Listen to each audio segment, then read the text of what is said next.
Olá pessoal, tudo bem? O tema da nossa aula de hoje será Lei Penal no Tempo, ou como preferem alguns autores, aplicação da Lei Penal no Tempo. Esse é o roteiro da nossa aula para auxiliar aqueles alunos que quiserem acompanhar estes vídeos fazendo algumas anotações no caderno. Eu sugiro que vocês pausem o vídeo para copiar o roteiro, mas eu preciso seguir com a nossa aula para otimizar o tempo dos nossos vídeos.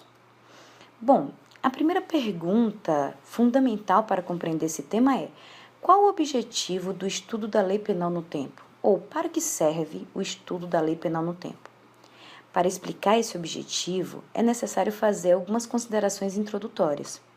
Em geral, a prática de um crime e o julgamento do processo penal ocorrem sob a vigência de uma mesma lei.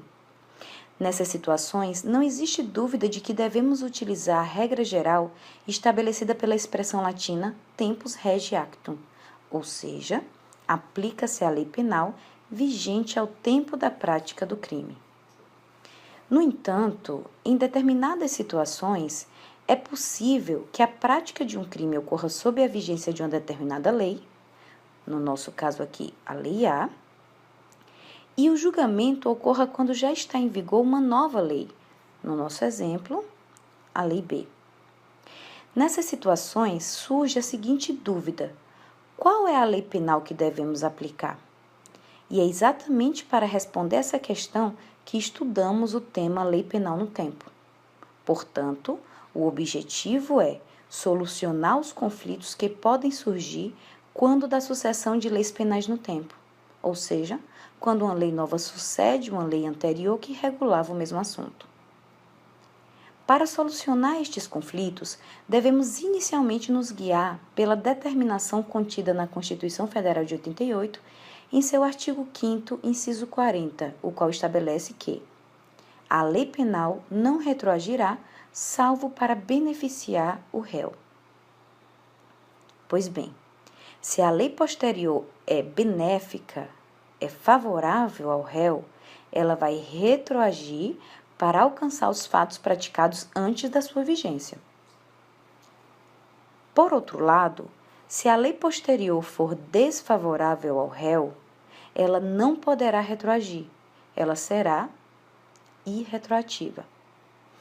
Percebam que, quando essa lei posterior é desfavorável e não retroage, ocorre um fenômeno bastante interessante.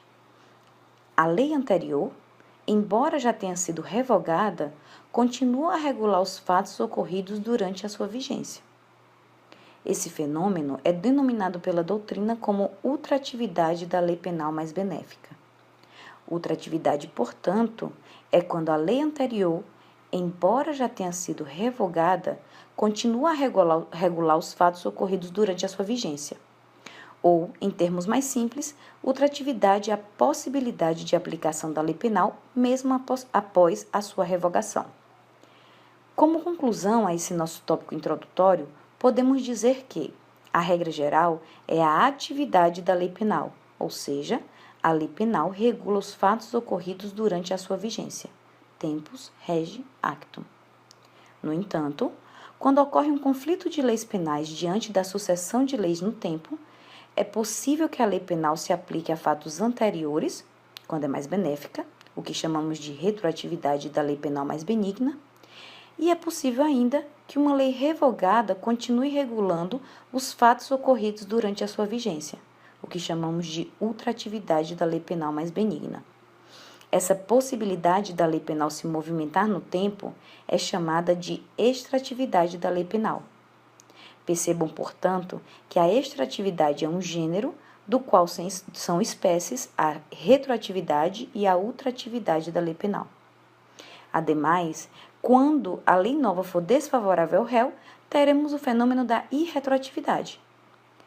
No próximo vídeo, eu vou abordar quais são as hipóteses de irretroatividade da lei penal enumeradas pela nossa doutrina.